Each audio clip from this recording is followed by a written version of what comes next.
New ইয়র্কের Jackson Heights থেকে আপনাদের সঙ্গে আছে আমি খালেদ মহিউদ্দিন। সেনা প্রধান কর্মকর্তাদের সাথে দেশের রাজনীতি, নির্বাচন এবং কূটনীতি নিয়ে কথা বলেছেন।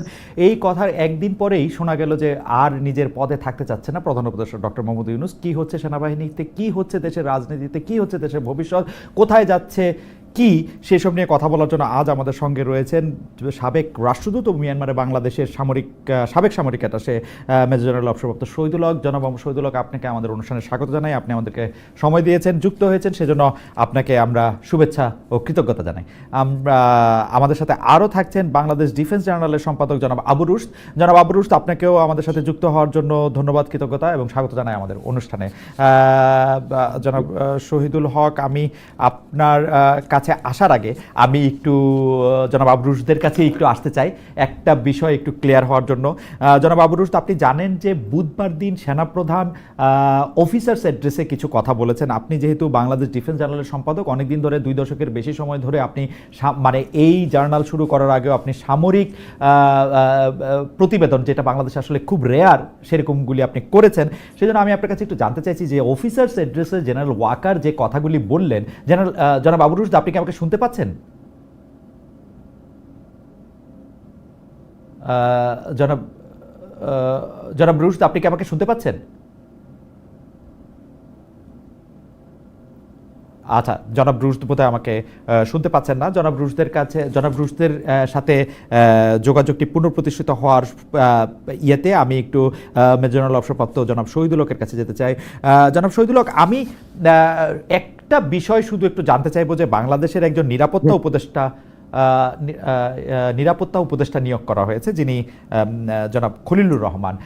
এই খলিলুর রহমান সাহেবের নিয়োগ নিয়ে আমরা যেটা শুনছি যে এই খলিলুর রহমান সাহেবের নিয়োগটি আসলে সামরিক বাহিনীর সাথে বা সামরিক সেনাপ্রধানের সাথে এটি কনসাল্ট করা হয় নাই। তার ফলে যেটি হয়েছে যে সরকারের সঙ্গে সেনাবাহিনীর একটা দূরত্ব সৃষ্টি হয়েছে। আপনি বিষয়টি কিভাবে দেখছেন?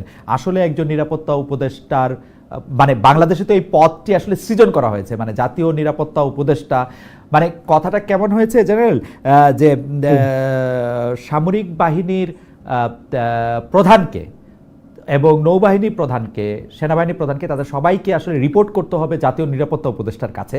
তো এই ব্যাপারটা আসলে সেনাবাহিনী কীভাবে দেখছে, আপনি কীভাবে দেখছেন, আপনার বিশ্লেষণটা আমরা একটু শুনবো।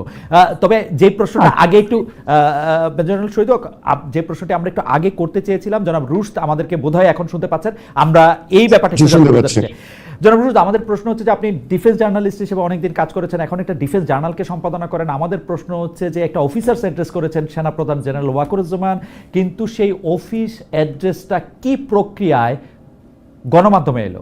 এটা কি জেনারেল ওয়াকারের নির্দেশেই লিক করা হলো? এটা কি ইচ্ছা করে এটাকে দেওয়া হলো? এটার সোর্স কি? আমি প্রায় অনেকগুলি পত্রপত্রিকা, অনেকগুলি গণমাধ্যম আমি বিশ্লেষণ করে দেখছিলাম, বেশিরভাগই প্রায় একই ধরনের কথা বলেছেন। সেই কথাটা আমি আপনাদের একটু দর্শকদের উদ্দেশ্যে একটু শোনাই। সেখানে উপস্থিত সেনাবাহিনীর বিভিন্ন পর্যায়ের একাধিক কর্মকর্তার সঙ্গে কথা বলে এগুলি জানা গেছে। এখন আমিও যে মানে বুঝতে চেষ্টা করছিলাম যে সেই একাধিক কর্মকর্তারা কারা এবং তারা সবাই কেন এক ভাষায় কথা বললেন। যদি বললেনই, সেনাবাহিনীর তো একটা মানে কথা জানানোর একটা মাধ্যম আছে, আইএসপিআর আছে, বা সেনাপ্রধান নিজেও এটা বলতে পারতেন। এটা না বলে এই ইনফরমেশনগুলি দেয়ার মানে উৎসটা কোথায় এবং যুক্তিটা কি? জনাব আবু রুশদ। এই ধরনের যে ভাষণগুলো হয় বা দরবারে যা বলা হয় সেগুলো সাধারণত এই ভিতরে কি হচ্ছে, এগুলো আইএসপিআর সাধারণত প্রেস রিলিজ দেয় না। তবে আইএসপিআর দিতে পারে যে যদি সেটা সেনা প্রধান বা সেনা হেডকোয়ার্টার নির্দিষ্ট কতগুলি পয়েন্ট বলে দেয় যে এগুলো জনগণের জানা উচিত, তখন সেটা দিতে পারে। আর যেটা আপনি বললেন যে এই জিনিসগুলো এভাবে আসলো কিভাবে, এটা বিভিন্ন সোর্স থেকে আসলো কিভাবে, হ্যাঁ এটা আসতে পারে। তার কারণ আমিও আগে যখন দৈনিকে ছিলাম আমিও দেখেছি যে এ ধরনের অনেক জিনিস এরকম ভাবে বের হয় আসে। কেননা সোর্স গুলো তৈরি করে, আপনি একজন সাংবাদিক, আমিও একজন সাংবাদিক, সোর্স তৈরি করে একটা সাংবাদিকের ক্রেডিট, এবং সোর্স গুলো সবসময় থাকে, বিভিন্ন সোর্স থেকে এগুলো নিতে হয়, এটা সাংবাদিকের কাজ।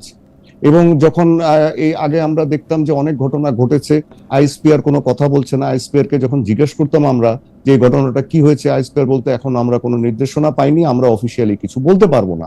তাই সেজন্য তো আমরা সাংবাদিকরা বসে থাকতে পারতাম না, আমাদের তথ্য দরকার, আমাদেরকে ঘটনাগুলো জানানো দরকার জনগণকে। তো তখন আমরা বিভিন্ন সোর্স দিয়ে, আমাদের অবশ্যই অফিসারদের সাথে সোর্স থাকে, বিভিন্ন গোয়েন্দা সংস্থায় সোর্স থাকে, এমনকি আইএসপিআর এর মধ্যেও সোর্স থাকে। সেখান থেকে আমরা সেই জিনিসগুলোকে, রুশ ভাই, আপনি কি খেয়াল করেছেন যে এই মেসেজগুলি প্রতিটি আলাদা আলাদা গণমাধ্যমে ছাপা হওয়া মেসেজগুলি প্রায় একই রকম, মনে হচ্ছে এটা কোনো একটা নির্দিষ্ট জায়গা থেকে এটি এসছে। আমার প্রশ্নটা সরল, যে জেনারেল জামান আমি বলছি, জি জি বলেন। আমি সেটা বলছি, এটা একরকম হওয়ার একটা কারণ হতে পারে। তার কারণ আমাকে কয়েকজন সাংবাদিক এরকম বিভিন্ন জায়গা থেকে ফোন করেছিলেন যে এরকম জিনিস এসছে, হোয়াটসঅ্যাপে আমাকে পাঠিয়েছে যে জিনিসগুলো ঠিক কিনা। আমি দেখলাম যে সবগুলো একই রকমের হওয়ার একটা কারণ হতে পারে কোনো একজন বা দুজনের কাছে বা একজন এই জিনিসটা পেয়েছে, পাওয়ার পরে তারা এটাকে তৈরি করেছে। তৈরি করার পরে আমরা যে বিটগুলা করি, প্রতিরক্ষা বিটও তো কিছু সাংবাদিক গ্রুপ করে, আমরা তো এগুলো একজন আরেকজনের সাথে শেয়ার করতাম। যেমন দেখা গেছে আমি অনেকগুলো ঘটনা কভার করতে গিয়ে দেখেছি যে আমি হয়তো পেয়েছি, অন্যরা পায়নি, তখন আমি ওই সাংবাদিকদের যারা অন্য পত্রিকায় ছিল তারা রিকোয়েস্ট করতো আমাদেরকে একটু দেন, তা আমি যেটা লিখেছি সেটাই হয়তো তাদেরকে পাঠিয়ে দিয়েছি তাড়াহুড়া করে, যে ঠিক আছে আপনারা এটা দেখে এখান থেকে আপনারা বানান। এটার একটা সম্ভাবনা আছে। আরেকটা জিনিস যেটা আসলে আপনার কথাতে যেটা আমি বুঝতে পারি যে আপনি আসলে জানতে চাচ্ছেন যে এটা ইন্টেনশনালি এরকম ভাবে করা হয়েছে কিনা। এখন যদি ইন্টেনশনালি করা হয়ে থাকে সেটা তো আমরা কোনো প্রমাণ হাজির করতে পারবো না। আমরা যেটা করতে পারবো যে আমরা সাংবাদিক হিসেবে বিভিন্ন পত্রিকার কাজ ছিল, সংবাদপত্রে যারা এই বিটটা দেখে, যে রিপোর্টটাকে জনগণের সামনে নিয়ে আসা, এবং তারা সেটা নিয়ে আসছেন।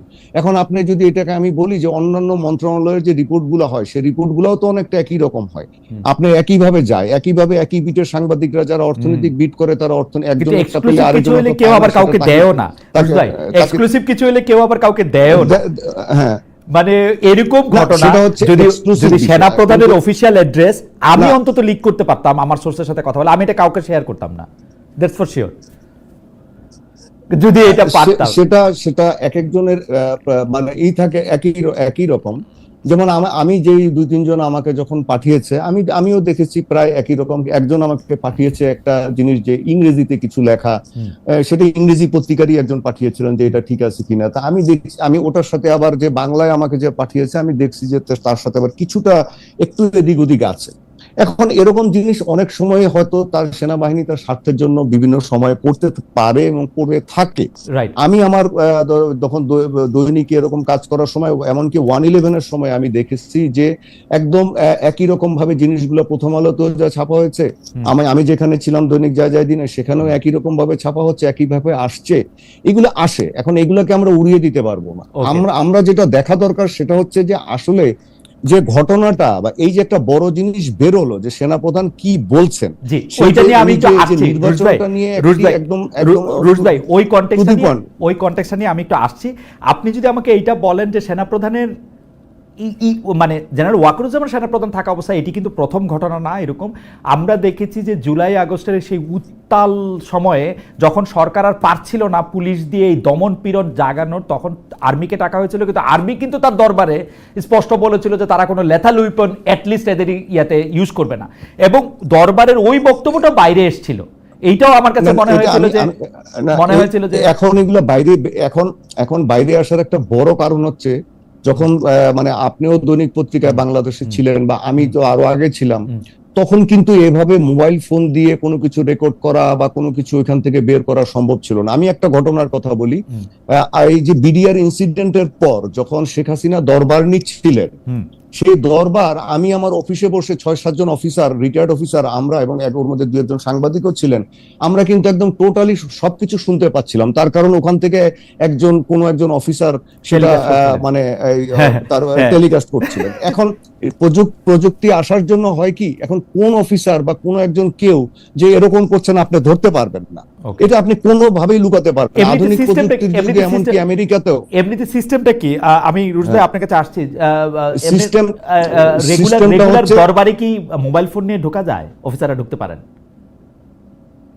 ঢুকতে পারে, কেন ঢুকবে না? আচ্ছা, ঢুকলো, তারপরে আপনি যদি নাও ঢোকে, আপনি অফিসাররা এসে এখন হোয়াটসঅ্যাপে পাঠিয়ে দিতে কি, ধরেন একজন ক্যাপ্টেন পাঠিয়ে দিল, একজন মেজর পাঠিয়ে দিল, বা কেউ একজন পাঠিয়ে দিল, বা 2 জন পাঠালো, 3 জন পাঠালো, আপনি কি করবেন? ওকে, আপনি এত এত এত আপনি খুঁজতে যাবেন। আর কথাটা হচ্ছে যে এখানে যদি ডেট্রিমেন্টাল কিছু থাকতো যে না এগুলো বলে নাই, তাহলে কিন্তু আইএসপিআর এটা রিজয়েন্ডার দিত। এখন ওকে, যেটা মানে ঠিক বলা আছে। হচ্ছে আমার মনে হয় যে এই প্রশ্নটি ঘুরে ইন্টেনশনালি বেড়াচ্ছিল দর্শকদের কাছে। আমি এই প্রশ্ন অনেকবার দেখেছি যে এটা বাইরে হলো কেমন, ইন্টেনশনালি জেনারেল ওয়াকারুজ্জামান এটা দিতে চাইলেন কিনা, আনস্টেবল করতে চাইলেন কিনা, এখানে আরেকটু পরিষ্কার। হ্যাঁ জি, যে জেনারেল রুশদ আপনি না আরেকটা জিনিস আমি বলি এখানে না ওইটা কিন্তু লেজিটিমেট প্রশ্ন যে হ্যাঁ এটা কি গোয়েন্দা সংস্থা প্রকাশ করলো কিনা তাদের কথাগুলা জানানোর জন্য। পরিস্থিতিটা আমি যদি তাও ধরে নেই যে প্রকাশ করেছে, পরিস্থিতিটা দেশে এমন পর্যায়ে গিয়েছিল, গুজব হুজুগ বিভিন্ন বিষয়, যে এই জিনিসগুলাকে একটা টু দি পয়েন্ট একটা জানানো উচিত ছিল হয়তো আর্মির। না জানালে হয়তো এটা আরো বেশি ক্ষতি করতো। এটাও আমাদেরকে দেখতে হবে। মানে এটা তাদের কি অবস্থা আর্মির জানানো উচিত ছিল? আর্মির জানানো উচিত ছিল কি ব্যাকডোর দিয়েই, নাকি এটা ফ্রন্ট ডোর দিয়েও জানানো যেত? একটা ফ্রন্ট ডোর যেহেতু আছে আইএসপিআর, এটা আইএসপিআর দিয়ে হয়তো তারা অনেক কিছু আছে যে অনেক কিছু সবসময় অন্যভাবে জানানো যায় না। এটা শুধু বাংলাদেশ আর্মির ক্ষেত্রে প্রযোজ্য না, এটা ইন্ডিয়ান আর্মির ক্ষেত্রেও প্রযোজ্য, এটা পাকিস্তান আর্মির ক্ষেত্রেও প্রযোজ্য। তারা হয়তো একটু বেশি আর্টিকুলেট, তারা হয়তো একটু অন্যভাবে করে, আমরা হয়তো একটু আরেকভাবে করেছি। আর আমাদের দেশের পরিস্থিতি আমাদের অনেকগুলি বিষয় গেছে যে আমরা গুজব, আমরা এই পরিস্থিতি এবং গুজব নিয়ে আপনার মন্তব্য শুনতে আসবো, কারণ অনেকগুলি বিষয় নিয়ে কথা বলতে হবে। আমি স্পেসিফিক যে প্রশ্নটি আসলে জেনারেল শহীদুল হককে করতে চাই, সেই প্রশ্নের ব্যাপারে আসলে আপনার মন্তব্য শুনতে চাই। সেটি হচ্ছে যে জেনারেল শহীদুল হক, আমি প্রশ্নটি আবার করি। আমি দুঃখিত যে আপনাকে প্রশ্নটি আবার করতে হচ্ছে, কারণ আমি একটু আগে করেছিলাম। সেটি হচ্ছে যে জনাব খলিলুর রহমানকে যে নিয়োগ দেওয়া হলো সেনাবাহিনী থেকে, আমরা এরকম একটা কথা শুনতে পাচ্ছি। আমরা তার সত্যমিতে জানি না, কারণ জেনারেল ওয়াকারুজ্জামান এটি সরাসরি আমাদের সামনে বলেন নাই, কিন্তু কথাটি হচ্ছে এরকম। এবং যেটি জনাব রুশদ বললেন যে এটি আসলে আইএসপিআর দিয়ে এই কথাগুলি যে বলা হয় নাই, সেইটাও আসলে বলা হয় নাই। শুধু আমরা ধরে নিতে পারি কথাটা সত্য যে জনাব খলিলুর রহমানকে নিয়োগ করার সময় আর্মিকে কনসাল্ট করা হয় নাই, আর্মিকে জানানো হয় নাই। এবং এই যে না জানানো এবং বলা হয়েছে যে খলিলুর রহমান সাহেবকে রিপোর্ট করতে তিন বাহিনী প্রধানকে, যেটা আর্মি বা মিলিটারি কেউ ভালোভাবে নেয় নাই। এবং সেইটার ব্যাপারে আপনার মতামত আমরা একটু জানতে চাইছিলাম যে এইটাকে আপনি আসলে কীভাবে দেখছেন, সেনাবাহিনী এটাকে কীভাবে দেখে বা দেখা উচিত। মেজর জেনারেল শহীদুল হক। ধন্যবাদ মহিউদ্দিন ভাই। প্রথমে আমি, আপনি যদি পারমিট করেন আমাকে, আমি শুধু আইএসপিআর এবং দরবার নিয়ে দুটো কথা প্লিজ অবশ্যই। প্রথম হলো, আইএসপিআর কিন্তু বাংলাদেশ সেনাবাহিনীর আন্ডারে না। আইএসপিআর হলো মিনিস্ট্রি অফ ডিফেন্স, এবং মিনিস্ট্রি অফ ডিফেন্সে আগে যখন নাকি ছিল তখন ওটা ছিল প্রাইম মিনিস্টারের আন্ডারে, because prime minister herself was defence minister.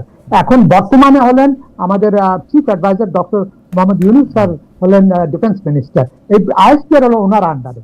তো এই যে এখানে ইনফরমেশন দেওয়া যায় কিছু দিলে, কিন্তু it has to be vetted in that headquarter ISPR. ওনার একটা চেইন আছে, আর্মি দিলেই কিন্তু ওটা আইএসপিআর দিবে না। এটা হলো নাম্বার ওয়ান। জেনারেল শহীদুল হক, একটা ছোট্ট প্রশ্ন করতে পারি? আপনি কি মনে করেন অবস্থা এমন একটা জায়গায় গিয়েছে যে যদি এই ইনফরমেশনটা বাইর করতে হয়, তাইলে যেহেতু আইএসপিআর এর একটা বাধ্যবাধকতা আসে হচ্ছে মিনিস্ট্রি অফ ডিফেন্সের হয়ে যাওয়ার, সেই জন্য আর্মি ইন্টেনশনালি এটা এড়াতে চেয়েছে, অবস্থা কি এখন এই জায়গায়? না, আমি বলি আপনাকে, এই যে দরবারের ব্যাপারটা, দরবার ইজ এ রুটিন ব্যাপার ইন বাংলাদেশ আর্মিতে, রুটিন। আমি এবং আমরা প্রত্যেক মাসে একবার কম্পালসারি দরবার, chief of army staff can address his officers any time he wishes. হ্যাঁ, এখন আপনি বর্তমান যে সিচুয়েশনটা, এই সেন্সিটিভ টাইমে এখানে আছে, আপনি যদি বলতে পারেন হ্যাঁ এখানে আর্মি চিফের একটা যে কতগুলি কথা আছে ভেরি ইম্পর্টেন্ট, যেটা নাকি যেটা বলেছেন, যেটা which may not be have interest to the others, but of course এটা হলো আর্মির ইন্টারনালে কিন্তু ইন্টারেস্ট আছে। আমি আপনাকে মহিউদ্দিন ভাই একটা উদাহরণ দিয়ে বলি। আমি কোন এই দরবার সম্বন্ধে, বিকজ ইট ইজ আমার কাছে as routine as anything else লাগে, বাট আমি এই দরবার সম্বন্ধে আপনার একটা কথা বলি। যেমন ওয়াকারের কম্পালশনটা কোথায়, যেমন ওয়াকার যেটা নাকি চাচ্ছেন, আমরা 1975-76 যেতে চাচ্ছি না। আপনারা হয়তো মানে আমার জেনারেশন যিনারা, আমার জেনারেশনরা আমরা শুধু একটু রেস্ট পেয়েছি, বাট আমার যে প্রিডিসেসর সিনিয়র, আমার সিও বা আমার ব্রিগেড কমান্ডার জিওসি, ওনারা ইনসাইড ছিলেন।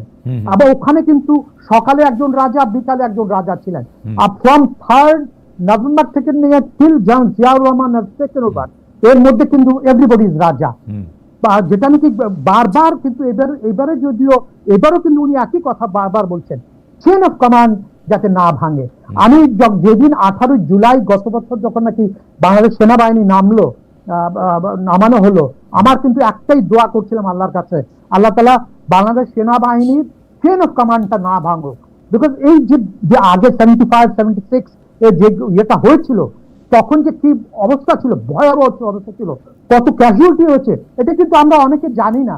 দু একটা হয়তো রুশ জানে, রুশ স্টাডি দিস ওয়ার্ড, বাট আমাদের সবাই কিন্তু আমরা এটা জানি না। ভয়াবহ অবস্থা ছিল ওই সময়। এই জন্য জেনারেল ওয়াকার কিন্তু আমি বারবার ওনার যতগুলি শুনেছি বা ওনাকে ইনফর্মাল বা ফর্মাল দেখেছি, উনি কিন্তু ওই চেন অফ কমান্ডের উপরে বারবার জোর দিচ্ছেন। এখন আসা যাক এই ইয়েটা বাইরে কিভাবে আসলো। আপনার এর আগের দিন আপনাকে আমি জাস্ট আপনার দৃষ্টি আকর্ষণ করছি, এর আগের দিন কিন্তু চিফ অ্যাডভাইজারের মানে চেয়ারে কিন্তু একটা ভেরি হাই পাওয়ার একটা হয়েছে, মিটিং হয়েছিল অন ল অ্যান্ড অর্ডার, 3 বাহিনী প্রধান। জি আই এম শিওর, আমি যে ইয়েটাগুলি জানি যেভাবে, হ্যাঁ, জেনারেল ওয়াকার কিন্তু চেন অফ কমান্ড ভাঙার ওই লোক না।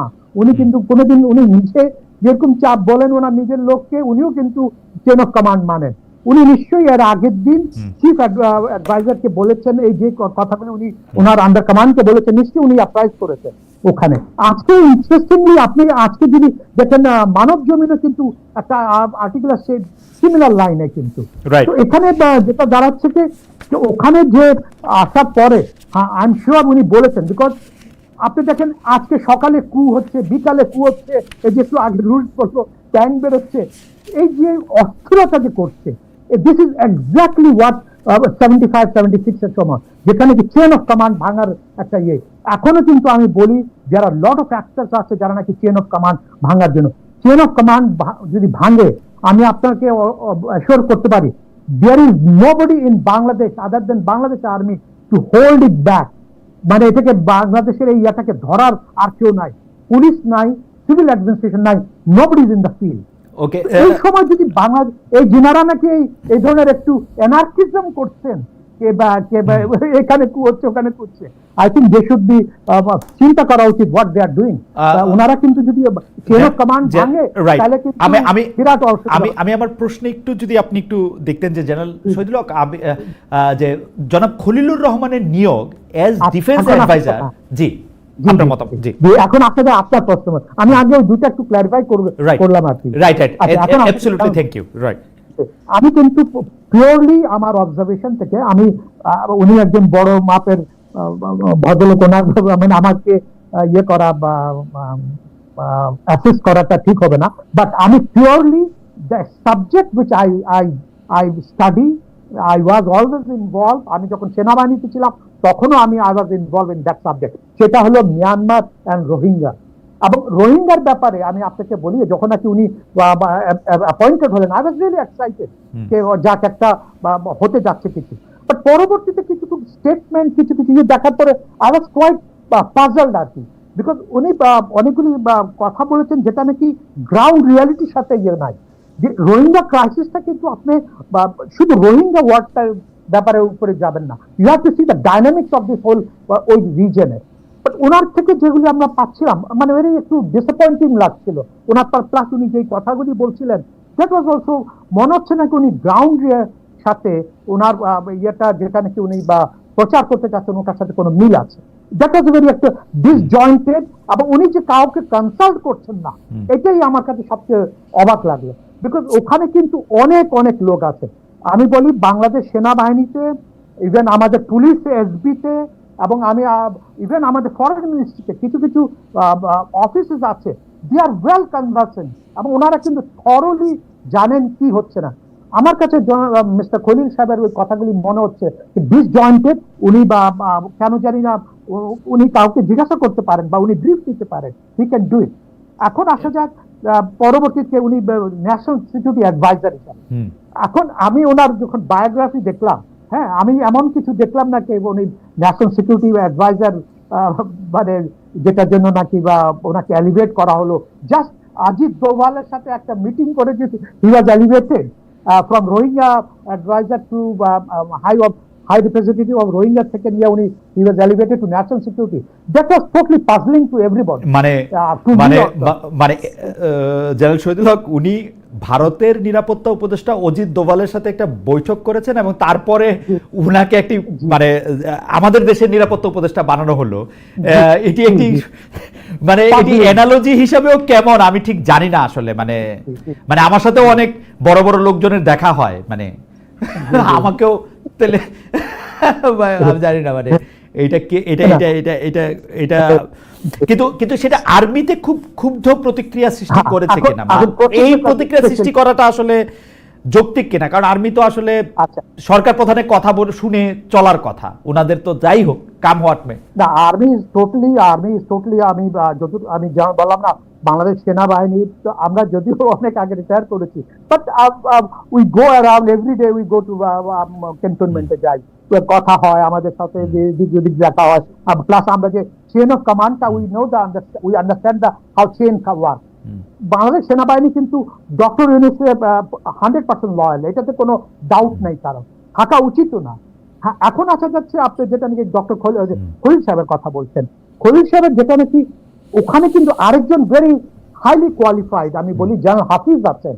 General Hafiz is one of the most successful UN force commander twice, দুবার, একবার না দুবার ছিলেন। আপনি বলছেন দিস ইজ এ রেয়ার একটা honour for Bangladesh, and he that gentleman, that general Hafiz, just he is also one of the adviser. তো এটাই আমার কাছে, যিনি নাকি ওনার ইউএন এর সাথে একটা চলাফেরার একটা ইয়ে আছে, উনি এই ধরনের করিডোর, হাজার হাজার করিডোর উনি করেছেন ওনার সময়,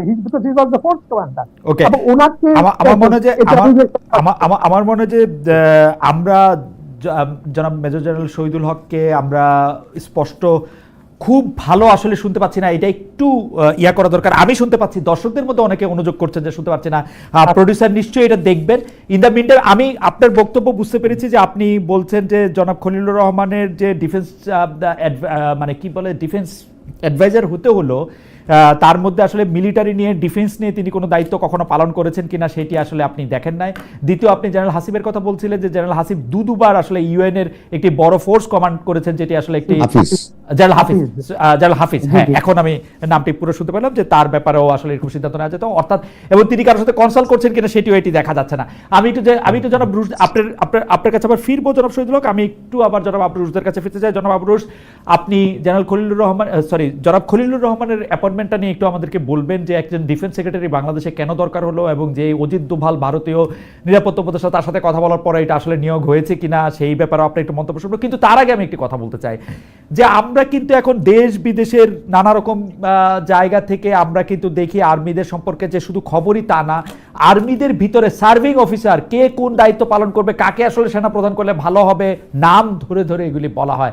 এবং অনেক ক্ষেত্রে আমাদের সার্ভিং অফিসাররা কি এরকম ভাবে কথা বলেন তাদের নিজেদের স্বার্থে? আপনার কাছে কি মনে হয়, মানে সার্ভিং অফিসাররা নিজে থেকেই কি বলেন যে ভাই আপনি তো অনেক বড় ইনফ্লুয়েন্সার, আপনি আমার নামটা একবার বলে দেন তাহলে আমার পথে যাওয়া সুগম হয়? আচ্ছা, জেনারেল যেটা বলছিলেন, স্যার যেটা বলছিলেন, 1975 সালের পরে এই যে ঘটনাগুলো আমাদের দেশে ঘটেছে, তখন অনেকেই হয়তো জানেন না যে জেনারেল জিয়াউর রহমান নিহত হওয়া পর্যন্ত বাংলাদেশ আর্মিতে 21টা অভ্যুত্থান হয়েছিল।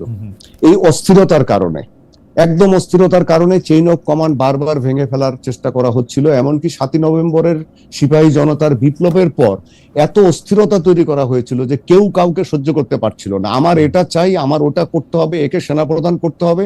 আপনি জেনারেল মইনুল হোসেন চৌধুরী, যিনি একজন বীর বিক্রম ছিলেন, তার আত্মজীবনী আপনি পড়েন, সেখানে উনি লিখেছেন যে উনি যখন শুনলেন যে জেনারেল এরশাদকে সেনাপ্রধান বানানো হবে, উনি ক্ষুব্ধ হয়ে জেনারেল জিয়ার বাসায় গেলেন।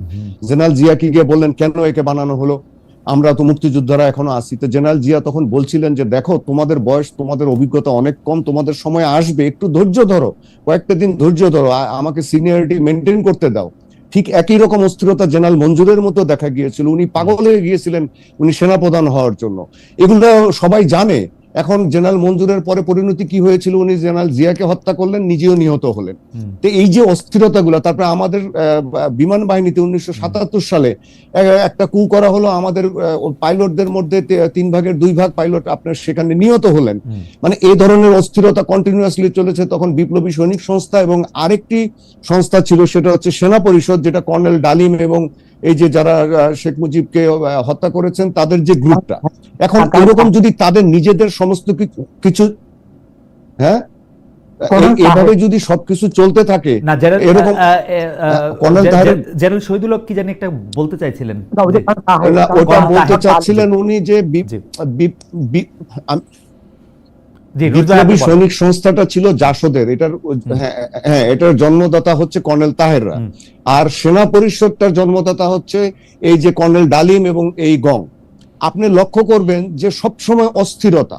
আপনারা তারা জেনারেল জিয়াকেও ঠিক মতো আপনার আর্মি চালাতে দিচ্ছিল না, তাদের দাবি দাওয়া এটা সেটা, একে এটা বানাতে হবে, ওইখানে মীর শওকত কেন বসে আছে, ওখানে কেন নাসিম বসে আছে, একে সরাও, ওকে ওখানে দাও, এরকম কিন্তু তখন আমরা লক্ষ্য করেছি। তার পরিণতি কিন্তু অনেক খারাপ হয়েছিল বাংলাদেশের জন্য। আমরা সেম প্যাটার্ন এখন লক্ষ্য করছি। এই যে আপনি আমাকে প্রশ্ন করলেন যে এ ধরনের জিনিস বাইরে আসলো কেন, এটা কি মানে এটা সবাই জানলো কিভাবে? আমি যদি একটা কাউন্টার প্রশ্ন করি, যে যারা ইউটিউবে এবং বিভিন্ন জায়গায় ওনারা সবকিছু জানেন যে ওনাকে সেনাপ্রধান বানানো দরকার, ওনাকে ওই জিওসি বানানো দরকার, ওই অফিসার এটা করেছে, ওখান দিয়ে এটা হয়েছে, তো ওনারা জানছেন কিভাবে? ওনারা জানেন কোথা থেকে? ওনারা সবকিছু জানছেন। এভাবে এরকম করে তো আসলে হয় না। রুশ ভাই, আমি এই প্রশ্নটাও করছি যে এখন সার্ভিং অফিসাররাও কি ওনাদের সাথে কথা বলছেন, মানে ইনফ্লুয়েন্সারদের সাথে বা যারা জানছেন তাদের সাথে কথা বলছেন? আমরা যেটা না আপনি যেটা জানতে চাচ্ছেন যে তারা কোনো সার্ভিং অফিসার কি কোনো পদে বসার জন্য, কোনো কিছু হওয়ার জন্য কি এরকম করছেন? যারা সিনিয়র অফিসার আছেন, যারা ধরেন মেজর জেনারেল, লেফটেন্যান্ট জেনারেল বা ব্রিগেডিয়ার, তাদের এগুলা করে কোনো লাভ নেই এবং তারা এগুলো করবেন না। তার কারণ আমি বলি আপনাকে, আপনার কর্নেল এন্ড অ্যাবাভ র্যাঙ্ক এই পদগুলা কখনো সেনাপ্রধান নিয়োগ দেন না। এদের পদোন্নতি, এদের পদায়ন, এদের আপনার যে কোনো শাস্তি দেওয়া বা কোর্ট অফ ইনকোয়ারিতে আনা, এটা একমাত্র করতে পারেন প্রতিরক্ষা মন্ত্রী। প্রতিরক্ষা মন্ত্রী হচ্ছেন এখন ডক্টর ইউনূস। জেনারেল ওয়াকার চাইলেই আপনার একজন কর্নেলকে এক জায়গায় বদলি করতে পারেন না। সুতরাং এই সমস্ত কথাবার্তা যে তৈরি করা হচ্ছে, আমি বলবো হাইপ, গুজব, হুজুগ, জজবা, মানে যে যার মতো করে বলছে। এটা যে শুধু একটা পক্ষ বলছে তা না, সবার মধ্যে অস্থিরতা, যে তারা ডক্টর ইউনূসকেও সময় দিতে চায় না, এখনই এটা করতে হবে, মানে যেন ওনার কাছে আলাদিনের যে জাদুর চেরাগ আছে, ওনাকে এখনই এটা সমস্যার সমাধান করতে হবে। জেনারেল ওয়াকার বা সেনার যে প্রশাসন আছে, যেটা স্যার বললেন, এটা একটা কমান্ড, একটা চেইন অফ কমান্ড থাকে। এখন যদি চেইন অফ কমান্ডের মধ্যে আপনি কারো ইচ্ছা অনুযায়ী তার একটা খায়েশ আছে, সেই খায়েশ যদি এরকম ভাবে যদি অনার সৃষ্টি তৈরি করা হয়, তাহলে কি হবে? বাংলাদেশ আর্মি শুধু ক্ষতিগ্রস্ত হবে না, বাংলাদেশ যে পরিপ্রেক্ষিতে 5ই আগস্টের পরে একটা অবস্থায় এসছে, সেটাতে ডক্টর ইউনূস ক্ষতিগ্রস্ত হবে, আমাদের পুরো দেশ ক্ষতিগ্রস্ত হবে, আমাদের রাজনীতি ক্ষতিগ্রস্ত হবে, আমাদের অর্থনীতি, বিনিয়োগ সব ক্ষতিগ্রস্ত হবে। বিশ্ব আমাদেরকে বিশ্বাস করবে না। আমাদের কিন্তু ধৈর্যশীল জনাব আবুরুজ, মানে ওই খলিলুর রহমান সাহেবের প্রশ্নে যাওয়ার আগে আপনি একদম সবকিছু পরিষ্কার করেছেন। শুধু একটা ব্যাপার কি আপনি একটু বলবেন? অনেকেই বলছেন যে জেনারেল ওয়াকার বলেছেন যিনি, তিনি এখন অভিভাবকহীন, কারণ তার একমাত্র অভিভাবক ছিলেন শেখ হাসিনা। ব্যাপারটা কি আসলে ঠিক? নো, দেখেন, অভিভাবকহীন বলার বিষয় না আপনার। এখন উনি এটা হয়তো এভাবে মিন করেছেন, আমি এটা কয়েকজনের সাথে কথা বলেছি, যে হয়তো একটা মিন করেছেন যে আসলে এখন আপনি যদি বাংলাদেশের সার্বিক পরিস্থিতি এখন দেখেন, আপনি এমনকি ট্রাফিক সিস্টেম থেকে শুরু করে সবকিছুতে একটা নৈরাজ্য, মনে হচ্ছে যেন কোনো প্রশাসন নেই, সবকিছু সবার দৃষ্টি না, সবকিছু মানে ডক্টর ইউনূস করবেন। অন্যান্য উপদেষ্টারা কি করছেন, আপনার প্রশাসন কি করছেন, পুলিশের লোকরা কি করছেন? আপনি ট্রাফিক ডিউটি কি ডক্টর ইউনূস দিবেন ঢাকার রাস্তায়? কিন্তু আপনি কি ব্যাপারটা দাঁড়ান, আপনি ঢাকার রাস্তায় বেরোন, সবকিছু আপনি দেখবেন চরম নৈরাজ্য। আমি আজকেও সেটার মধ্যে পড়েছি, শুক্রবারও হলো। তা এখন আসলে এই জিনিসগুলো হয়তো উনি ওইভাবে বলেছেন যে আমি তো কোনো অভিভাবক পাচ্ছি না, বা এরকম কিছু একটা বলে থাকতে পারেন বা মন্তব্য করতে পারেন, which is not sure even। এখন ওনার একটা বক্তব্য যেটা ছিল যে একটা নির্বাচিত সরকারের প্রসঙ্গটা এনেছে, যে একটা নির্বাচিত সরকার থাকলে জনগণের দ্বারা সেটা ম্যান্ডেট পায় এবং সেটা একটা অভিভাবকের ভালো দায়িত্ব পালন করতে পারে। আপনারা যদি 5ই আগস্টের পরে তার কিছু বক্তব্য আপনাদের খেয়াল থাকে, যে উনি কয়েকটা মিডিয়াতে কথা বলেছিলেন, সেখানে কিন্তু উনি বলেছিলেন যে 18 মাসের মধ্যে আমরা নির্বাচনটা সুষ্ঠুভাবে হোক এটা চাই। সম্ভবত আমরা যেটা ধারণা করি এবং আমি যতটুকু খোঁজখবর রাখি যে বিএনপি, জামাত ইসলামী এবং অন্যান্য দল বা সবার সাথে হয়তো একটা আন্ডারস্ট্যান্ডিং ছিল, একটা কথাবার্তা হয়েছিল, কারণ 5 আগস্ট উনি প্রথম রাজনৈতিক দলের সাথে কথা বলেন এবং তখনও কিন্তু ডক্টর ইউনূসের সাথে ওনাদের কথা হয়নি। যে সেই রাজনৈতিক দলগুলোর সাথে হয়তো কথা বলে উনি ঠিক করেছিলেন বা রাজনৈতিক দলের নেতারা হয়তো একটা ডিসিশন দিয়েছিলেন বা একটা ধারণা দিয়েছিলেন যে নির্বাচনটা এর মধ্যে হওয়া উচিত, এর মধ্যে কিছু দেশটাকে ঠিক করার জন্য মোটামুটি একটা পথে আনার জন্য যা করা দরকার সেটা করা হবে। তখন কিন্তু 3 দিন দেশে কোনো সরকার ছিল না, তারপরে ডক্টর ইউনূস আসলেন। এই 3 দিন কিন্তু দেশের সরকার না থাকার কারণে 3 দিন দেশটাকে ঠিক রেখেছে কে? আপনি যদি সেই সময়কার পরিস্থিতি চিন্তা করেন কি ধরনের ভয়াবহ পরিস্থিতি, এটা কল্পনা করা যায় না। ঢাকার রাজধানী শহরেই মানুষ বের হতে পারছিল না ভয়ে। তো সেখানে তো তারপরে তো কিছুটা সবকিছু ঠিক মতো রাখা হয়েছে, তারপরে না ডক্টর ইউনূস আসলেন এবং উনি দায়িত্ব নিলেন, তারপরে আস্তে আস্তে উপদেষ্টারা বসলেন। আপনি যদি একটু খলিলুর রহমান প্রসঙ্গে বলেন, কারণ আমরা আপনার কাছে যে সেনাপ্রধানের কথা ধরে ধরে জানতে চাইবো। জি, আপনি যদি একটু খলিলুর রহমানের নিয়োগ, সেনাবাহিনীর সাথে আলোচনা, উনাকে রিপোর্ট করা, ওইটা নিয়ে যদি একটু বলেন। খলিল সাহেবের নিয়োগটা, জি আচ্ছা, আমি যতটুকু জানি যে খলিল সাহেবের নিয়োগটা সম্ভবত আপনার সংশ্লিষ্ট জায়গাগুলোতে কেউ আলাপ করেনি, এবং শুধু এটা খলিল সাহেব না, আরো অনেকের অনেক কিছু নিয়োগই হচ্ছে যেগুলো মানুষকে হতবাক করে দিচ্ছে। যেমন অনেক জিনিস আছে যেগুলো হচ্ছে যে হঠাৎ করে একজন এসে নাজিল হচ্ছে, অমুক এসে এইটা করছে, হঠাৎ করে আমরা দেখছি যে অমুকে অমুক জায়গায় বসে যাচ্ছে। এখন এগুলো হতে পারে, এটা ডিসিশন তাদের ব্যাপার, অন্তর্বর্তী সরকারের ব্যাপার, কিন্তু জাতীয় নিরাপত্তা উপদেষ্টা কিন্তু আমাদের আগে ছিল না। জাতীয় নিরাপত্তা উপদেষ্টার পদটা অত্যন্ত গুরুত্বপূর্ণ, বিশেষ করে বর্তমান যে স্ট্র্যাটেজিক অবস্থানটা আমাদের মায়ানমার সীমান্ত এবং বঙ্গোপসাগর এলাকায় যেটা চলছে এবং ইন্দো প্যাসিফিক যে স্ট্র্যাটেজি, এগুলো যদি আমরা ধর্তব্যে নেই এবং বাংলাদেশের সার্বিক নিরাপত্তা যদি আমরা ধর্তব্যে নেই, উগ্রবাদের উত্থানকে যদি ধর্তব্যে নেই, তাহলে এই বিষয়ে এনাকে নিয়োগ দেওয়ার আগে এটা হয়তো মানে সংশ্লিষ্ট জায়গার সাথে আলাপ করা উচিত ছিল। তার কারণ সেনাবাহিনী, বিমান বাহিনী, নৌবাহিনী, গোয়েন্দা সংস্থা এরা এখন যেভাবে কাজ করছে তাতে তাদের জানানো উচিত ছিল। এছাড়া আপনার রাজনৈতিক দলকেও জানানো উচিত ছিল। কিন্তু এই যে আপনি আরেকটা কথা যে বললেন যে অজিত দোভালের সাথে কথা বলার পরে উনি নাজিল হলেন কিনা, আমার মনে হয় না যে অজিত দোভালের সাথে কথা বলার পরে উনি নাজিল হয়েছেন, সেটা হয়তো ঠিক না। কিন্তু এই জিনিসটাকে করা উচিত ছিল যে আপনার 3 বাহিনী প্রধানের সাথে অন্তত পক্ষে আলাপ করা উচিত ছিল। তার কারণ এই উপদেষ্টা, যিনি নিরাপত্তা উপদেষ্টা হবেন, বর্তমান প্রেক্ষিতে তাদেরকে তো 3 বাহিনী প্রধানের সাথে কাজ করতে হবে, তাদের সাথে একটা ভালো সম্পর্ক তৈরি করতে হবে। আমরা পত্রিকায় কি করি, পত্রিকার সম্পাদক যখন একজন রিপোর্টার বা একজন কাউকে নিয়োগ দেন, একজন সাংবাদিককে নিয়োগ দেন, তার সম্পর্কে জানেন, অন্যদেরকে আপনি যেহেতু মানে সাবেক সেনা কর্মকর্তা এবং দীর্ঘদিনের সাংবাদিক, সেই জায়গা থেকে আমি বলতেছি যে আপনি কি আপনার রিপোর্টারদেরকে বা চিফ রিপোর্টারদের জিজ্ঞেস করে হেড অফ নিউজ নিয়োগ দেন বা নিউজ এডিটর নিয়োগ দেন? আপনি তো নিয়োগ দিতেই পারেন, আপনি সরকার প্রধান, আপনি তো একজন এক্সিকিউটিভ এডিটর নিয়োগ দিতে পারেন। ব্যাপারটা ওইটা আমি অ্যানালজি দিয়েছি। আপনি যদি একজন চিফ রিপোর্টারকে নিয়োগ দিতে চান, যেটা একটা ভাইটাল পোস্ট, তাহলে কিন্তু আপনি এক্সিকিউটিভ এডিটরের সাথে কথা বলবেন। আপনি যদি একজন সিনিয়র রিপোর্টারকে নিয়োগ দিতে চান, আপনি কিন্তু চিফ রিপোর্টারের সাথে কথা বলবেন যে এরকম 2 জন ক্যান্ডিডেট আছে, আমি এর মধ্যে তুমি কাকে ভালো মনে করো, এটা কিন্তু বলবেন। আপনি যদি না বলেন, পরবর্তীতে তো দেখা যাবে চিফ রিপোর্টারের সাথে সেই রিপোর্টারের সম্পর্কটা ভালো না। আচ্ছা, আরেকটা প্রসঙ্গ আমি দর্শকদের জন্য বলে দেই যে জেনারেল ওয়াকার এবং 3 বাহিনী প্রধান ওনারা আমার কোর্সমেট, মানে আমি একই কোর্সের, এবং জেনারেল ওয়াকার আমার রুমমেটও ছিলেন। আমি তাকে 1984 সাল থেকে চিনি। তার রাজনৈতিক সমালোচনা হতেই পারে যে তিনি জেনারেল মোস্তাফিজুর রহমান, যিনি আওয়ামী লীগের একজন নেতা ছিলেন, তার মেয়ের জামাই, এবং তিনি আওয়ামী লীগ আমলে নিয়োগপ্রাপ্ত। আমি বলছি না এই সমস্ত রাজনৈতিক ইস্যু নিয়ে আমার কোনো আগ্রহ আছে, আর আমি নিজেও সেনাবাহিনীতে 9.5 বছর অবাঞ্ছিত ছিলাম, আমি ক্যান্টনমেন্টে ঢুকতে পারিনি, আমিও নির্যাতিতদের একজন, আমি হজে যেতে পারিনি, আমার ফ্লাইট থেকে আমাকে নামিয়েছিল। এরকম শত শত অফিসার আছে যাদেরকে নির্যাতনের সম্মুখীন হতে বলেছিল। কিন্তু আমি জেনারেল ওয়াকার বা 3 বাহিনী প্রধান সম্পর্কে বর্তমান পরিস্থিতিতে একটা কথা বলতে পারি যে এ পর্যন্ত তারা পরিস্থিতিটাকে যে পর্যায়ে যে অবস্থা তৈরি হয়েছিল, আমি বলবো যে এটা 1975-এর থেকে অনেক ভয়াবহ পরিস্থিতি এখন তৈরি হয়েছিল। সেখান থেকে এ পর্যন্ত স্ট্যাটাস কোটা মোটামুটি তারা বজায় রেখেছেন।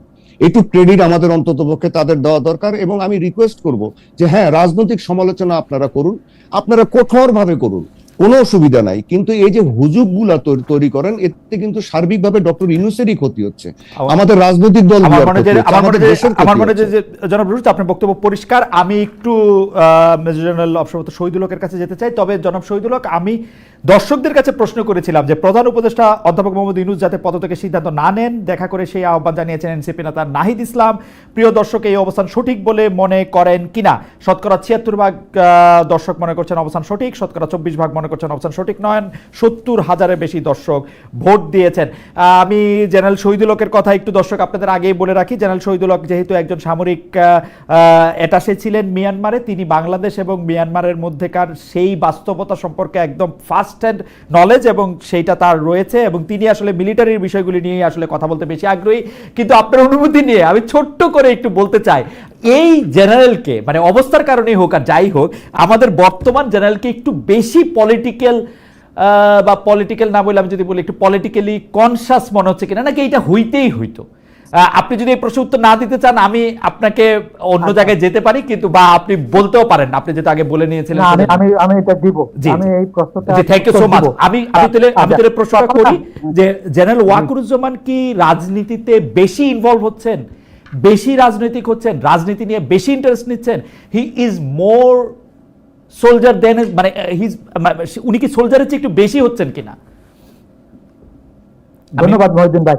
প্রথম আমি আপনি যদি পারমিট করেন, আমি একটা ব্যাপারটা বলতে চাই।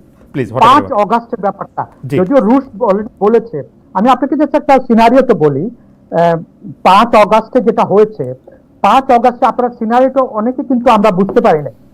মানে প্রাইম মিনিস্টারের যে প্রোটেকশন থাকে, ডিট্যাচমেন্ট গুলি থাকে 3 স্তরের থাকে। প্রথমে থাকে এসএসএফ, এসএসএফ এর মধ্যে আবার 2টা ভাগ থাকে। একটা হলো ফিজিক্যালি প্রাইম মিনিস্টারকে বাঁচান, আরেকটা হলো আউটার, তার বাইরে থাকে হলো পিজিআর, পিজিআর এর সাথে আবার এপিসি আছে, তার উপরে বাইরে ছিল 46 ব্রিগেডের একটা ইউনিট। আপনি বলেন সেদিন যদি জেনারেল ওয়াকার যদি আমি যে কৌশল হোক বা যাই করো, সেদিন যদি জেনারেল ওয়াকার যদি সঠিক ডিসিশনটা যদি না নিতেন, আমি আপনাকে বলে দেই, আমি আপনাকে লিখে দিতে পারি, এখানে আরো কয়েক হাজার লোক মারা যেত সেদিন ওখানে। বিকজ সেখানে যে ওয়েপন্স ছিল, যা ছিল, ওটা আমি আপনাকে বোঝাতে পারবো না। আমি একই কথা বলে দিই, যেখান থেকে শেখ হাসিনা পালালেন হেলিকপ্টার থেকে, আমার 1990 সালে আমার টেন্টটা এক্স্যাক্টলি 800 থেকে 1 কিলোমিটার দূরে ওই প্যারেড স্কোয়ারের মধ্যে ছিল। আমি দেখেছি ওখানে কিভাবে কি করে, এবং তখনও দেখেছি কে হিরো কে জিরো, পরবর্তীতে তো দেখলাম। এখন আসা যাক আপনার যে প্রশ্নটা আমি নিব, আমি বলবো John Walker is the possibly least political man as a person হিসাবে। আমি আবার রিপিট করি, আমার দেখা মতে he is the most least political man. আপনাকে যদি আপনি আগের ওনাদেরকে যদি কম্পেয়ার করেন, হ্যাঁ, হি ইজ নট ইন্টারেস্টেড। সে যদি যে রুশ একটু আগে বলে গেল, সে যদি 3 দিন সরকার ছিল না, 5, 6, 7, 8 4 দিন, এবং সেদিনে কিন্তু যদি ওয়াকার যদি অ্যাম্বিশাস থাকতেন বা পলিটিক্যালি থাকতেন, পলিটিক্যালি অ্যাম্বিশাস থাকতেন, তাহলে he could have taken power. Nobody is there, nobody is there to challenge him. তো ওখানে উনি করেন নাই, বাট উনি কিন্তু আমার কাছে এখনো মনে করি, আমি আবার একই কথা বলবো, আমার কাছে possibly he is the one of the most least political man এই সেনা প্রধান, plus ambitious, exactly, and plus he is a true soldier. এই জন্য দেখেন না, এই যে চেন অফ কমান্ডে যে রাখতেন, এই যে flow of information is very important আসবে। এই যে দরবারটা নিয়েছে, এই যে অফিসার অ্যাডজাস্ট করেছেন, this are one of the mechanism in the army chain of কমান্ডে ফ্লো অফ ইনফরমেশন করার জন্য। That's what the soldier does, that's what a commander does, that's what general Walker did. General Shahidul Haque, আমার যে বিষয়টি আসলে জানার, যে আপনি আসলে 5 আগস্টের যে বর্ণনাটা দিলেন, সেটা আমরাও বিভিন্ন সময় বিভিন্ন জায়গায় এটা আমরা শুনেছি বা এটা রিয়েলিটি, কিন্তু কথা যেটা সেটা হচ্ছে যে এইদার ওয়ে উনি কি আসলে শেখ হাসিনাকে রক্ষা করতে চেয়েছেন, নাকি শেখ হাসিনাকে পালাতে বাধ্য করেছেন? সবচেয়ে কম রক্তক্ষয়, মানে ইতিহাস তাকে কিভাবে মনে রাখবে যে তিনি অ্যালাউ করেছেন যাতে শেখ হাসিনা নিরাপদে চলে যেতে পারেন, এবং তাকে গান স্যালুট দিয়ে বাহনে চড়ানো হয়েছে, নাকি নাকি ঘটনা হচ্ছে যে তিনি আরো রক্তপাতটা কমিয়েছেন, একদম বন্ধ করেছেন এবং সেটা করেছেন? ইতিহাস আসলে তাকে কিভাবে মনে রাখবে? ইতিহাস বা মানে আমার কাছে আমি তো এর আগের যত সব যে রুশ ইজ বেটার স্টাডি করেছে যে বাংলাদেশের সেই স্বাধীনতার পর থেকে যে কুগুলি হয়েছে, ওখান থেকে আমি বলি this was the one of the least মানে ব্লাড বাথ হয় নাই। সরি, সেদিন যদি না হতো, আমি আপনাকে বলে দিই, সেদিন বঙ্গভবনে যারা ছিলেন every would have been dead including Sheikh Hasina. গণভবনে এখন বলেন, জি, গণভবনে সেদিন যদি ওই ডিসিশনটা না হতো, এবং ওই যে ডিসিশনটা নেওয়া, এবং এটা আপনি দেখেন এটা কিন্তু আরেকটা লিগেসি ওই দাঁড়ায় বসতো। এই যে একটা মানে উইদাউট ফায়ারিং এর মানে শট ওখানে বা ইয়ে করা, যে পাওয়ারটা চেঞ্জ হয়েছে, বাট পাওয়ার চেঞ্জ ওয়ার্ডটা আমি বলছি না, এটা অবশ্য পুরাটা হলো আমি শেখ হাসিনার দোষ দিব। আমাদের এরকম রেভলিউশন, যেমন আমি অনেককে বলি যে রেভলিউশন বাংলাদেশে this is not the first time, we have seen আরো আগে তিনটা দেখেছি, but this the first time যেখানে নাকি লিডার হ্যাজ ফ্লেড, দেশ ছেড়ে পালিয়ে চলে গেছে with her cabinet, with her hundreds and thousands of cadres, leaving millions of supporters behind and left to the elements for being killed. এটা কিন্তু কোনো সময় হয় নাই। এর আগে কিন্তু সবসময় কি হয়েছে, there is a person যেখানে নাকি প্যাটার্ন ওয়াজ পাস, যে আচ্ছা ঠিক আছে, যেরকম 90 দশকে শাহাবুদ্দিন সাহেব নিলেন গিয়ে, তারপরে এর আগে 2006 সালে একটা ট্রানজিশন হয়েছে। This is the first time there was no transition. এই ভ্যাকুমে উইদাউট দ্য ক্যাজুয়ালিটি, এটা আপনাকে জন ওয়াকারকে আপনাকে 100% এন্ড প্লাস আমি আরো অন্য দুইজন চিফদেরকেও ইনক্লুড করবো, you have to give them credit যে without firing a shot, without a single casualty, saving people. এখন এই যে পালিয়ে যাওয়াটা, তো ওটা তো শেখ হাসিনার দায়িত্ব। ওনাকে উনি সবাই ভেবেছিল উনি হয়তো কর্মীতলা গিয়ে থাকবেন বা অন্য কোনো গ্যারিসনে থাকবেন, উনি যে পালিয়ে যাবেন এটা তো কেউ জানতো না। ওকে, আমি একটু জনাব আবু রুশদ আপনার কাছে যাব। জনাব শহীদুল হক, আপনাকে ধন্যবাদ। আমি আপনার কাছে এই বিষয়ে আপনি মন্তব্য করলে তো শুনতেই চাইবো, কিন্তু যেই প্রশ্নটি আপনার জন্য আমার ছিল সেটি হচ্ছে যে বিডিআর হত্যাকাণ্ড বিষয়ে রাওয়া ক্লাবে অবসরপ্রাপ্ত এবং কর্মরত অফিসারদের সামনে এক বক্তব্যে সেনাপ্রধান একটি ফুল স্টপ শব্দ বলেছিলেন, যেটিতে আসলে অনেক ক্ষেত্রে অনেক জায়গায় আমি বলবো যে অনেকে এটি পছন্দ করেন নাই, বা অনেকে এটি বলতে চেয়েছেন তাহলে আপনি আসলে কমিশন করলেন কেন, কমিশন যদি একটা অন্যরকম কথা বলে তাহলে আপনি কি বলবেন, আপনি বিচারের মধ্যে থেকে আপনি এগুলি কেন বললেন, ওই জায়গাটা দিয়ে যদি একটু বলেন যে বিডিআর হত্যাকাণ্ডে আসলে প্রশ্নটা যেটা, সেইটা আমি খালি শুধু প্রশ্নটাই করি। অনেকে আমাকে বলছেন যে আপনি সেনাপ্রধানকে ডাউন করতে চেষ্টা করবেন না, আমি সেনাপ্রধানকে ডাউন করতে চেষ্টা করতেছি। আবার কেউ কেউ বলতেছেন 2 জন সাবেক সেনা কর্মকর্তা কি এসেছেন এখানে শুধু সেনাপ্রধানকে প্রশংসা করতেই নাকি ডিফেন্ড করতেই নাকি, এর কোনোটাই না। আমি আসলে সত্যি কথা বলতে জনাব রুশদ এবং জেনারেল শহীদুল হক এই ব্যাপারে কি বলবেন সেটা আমার জানা ছিল না, বা এখনো জানা নাই। বিডিআর হত্যাকাণ্ড নিয়ে যে সেনাপ্রধানের যে পজিশন, সেইটার ব্যাপারে যদি আমাদেরকে একটু জানান যে এটা আসলে if it was A right position.